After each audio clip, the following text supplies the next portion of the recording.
오늘은 4단원 조선의 성립과 발전에서 1단원 통치체제와 대외관계, 그 중에서도 조선의 건국에 대해 배워보도록 하겠습니다. 교과서는 108쪽부터 109쪽을 펴면 됩니다. 신진사대부가 새 나라를 세우다입니다. 고려 후기 원간섭기 때 공민왕이 개혁정치를 하면서 비록 실패하긴 했지만 신진사대부라는 새로운 세력들을 양성했다고 했죠. 그러한 신진사대부가 이젠 주류가 되면서 새 나라를 세우기 직전 분파하게 됩니다. 신진사대부는 원간섭기 권문세족의 횡포와 불교의 폐단을 적극적으로 비판하면서 성리학을 바탕으로 사회 모순을 해결하고자 했지만 개혁 추진 과정에서 방향을 둘러싸고 두 개의 분파로 나뉘게 됩니다. 하나는 급진파 신진사대부, 하나는 온건파 신진사대부였는데요.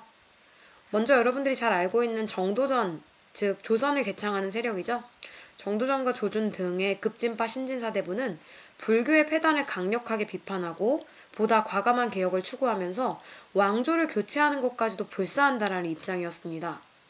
반면 온건파 신진사대부는 이색, 정몽주 등의 사람들을 말하고 불교의 사회적 역할을 인정하고 고려 사회에서의 불교의 중요성을 인정하는 측면에서 불교를 조금 덜 비판하되 점진적인 개혁을 추구하고 고려 왕조를 유지하는 속에서 개혁을 지향하는 입장이었습니다.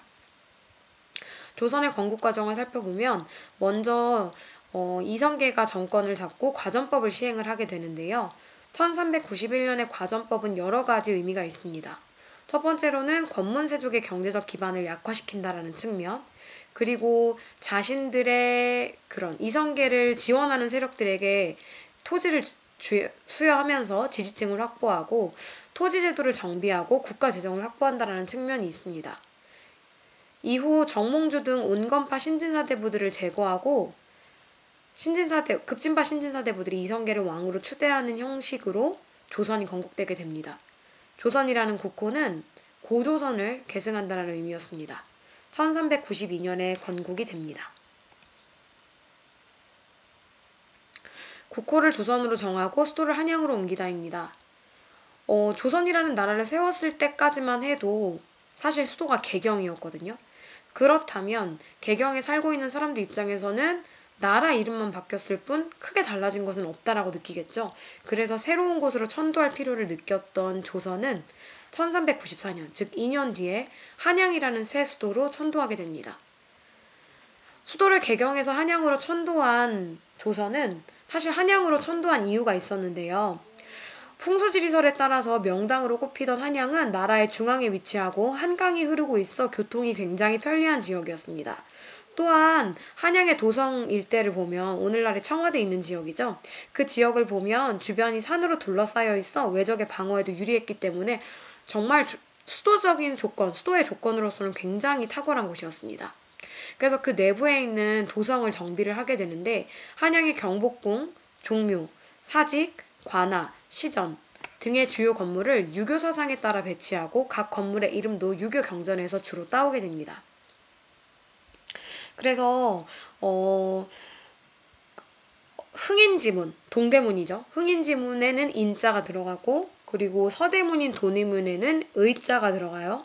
그리고 남대문, 조선의 도성에 들어가는 정문인 남대문인 숭례문은 례자가 들어가죠. 그리고 북대문, 사실 북대문은 잘 쓰이지 않았거든요. 북대문은 숙정문 또는 숙지문이라고 불립니다. 그리고 가운데에는 우리가 이제 제야의 종을 치는 보신각에 위치하죠. 그래서 이렇게 동서남북 중을 합치면 유교에서 굉장히 강조하는 인, 의, 예, 지, 신의 덕목이 5개의 건물에 모두 다 포함되는 걸 알 수 있습니다. 이런 식으로 유교적인 것들을 사상적으로만 강조하는 게 아니라 이렇게 건물의 이름, 주요 건물의 이름에도 넣으면서 유교를 강조했던, 성리학을 강조했던 조선의 모습을 볼 수 있습니다. 하지만 조선은 건국 초기 왕자의 난을 겪으면서 다소 혼란한 시기를 보내게 되는데요. 배경을 먼저 살펴보면 개국공신, 즉 나라를 열었던 공신이었던 정도전과 조준 등은 건국 초기의 정치를 주도하며 현명한 재상이 정치를 이끌어야 한다고 주장하면서 국왕에게 권력이 집중되는 것을 막았습니다. 하지만 이성계의 아들이었던 이방원은 이런 형태를 결코 원하지 않았는데요. 그래서 제1차 왕자의 난, 1398년에 일어났던 제1차 왕자의 난에서는 재상 중심의 정치와 정도전 중심의 정국 운영에 불만을 품은 이방원이 정도전과 그의 지지를 받던 세자인 방석을 제거하고 권력을 잡았습니다. 이걸 제1차 왕자의 난이라고 하고, 그 이후에 2년 뒤에 제2차 왕자의 난도 벌어지게 되는데요. 새롭게 뽑혔던 세자인 정종이 즉위를 하면서 이방원 말고 또 다른 아들 방간이라는 아들이 있었거든요. 이 방간이 난을 일으켰고 이방원이 이를 진압하고 형이었던 정종이 이방원 동생에게 왕위를 넘겨주는 양위하는 형태로 이제 태종으로 이방원이 즉위하게 되는 게 바로 제2차 왕자의 난입니다. 네, 이게 바로 아까 선생님이 말했던 조선의 도성의 모습인데요. 흥인지문, 돈의문, 숭례문, 숙정문 또는 숙지문이라고 한댔죠. 그리고 가운데에는 보신각 이렇게 해서 인의예지신, 유교 또는 성리학에서 강조하는 덕목이 바로 여기에 들어갔다는 걸 알 수 있고요. 여기에 조선의 정궁, 메인 궁궐이라 볼 수 있는 경복궁이 있습니다. 그리고 경복궁의 정문인 광화문이 있죠. 이런 경복궁의 주요 건물 이름은 정도전이 지었는데요. 경복은 유교 경전에 나오는 말로 훌륭한 자손이 연이어 나와 나라의 운이 오래 이어지는 것이 큰 복이다 라는 뜻이었습니다. 경복궁의 가장 메인 건물은 근정전이었는데요. 국가나 왕실의 큰 의식을 치르는 곳으로 근정은 부지런하게 정치하라는 의미에서 붙인 이름이었습니다. 그리고 사정전, 강령전, 경회로, 동궁 등의 건물도 모두 정도전에 손이 닿았던 곳이라고 볼 수 있습니다. 그리고 조선 초대 왕이었던 태조의 어딘인데요. 요거는 경기전 어진박물관에 있는데 전주 한옥마을에 있는 경기전이라는 그 건물 안에 어진박물관이 있습니다. 거기에 모셔져 있는 그 임금님의 초상 어진입니다.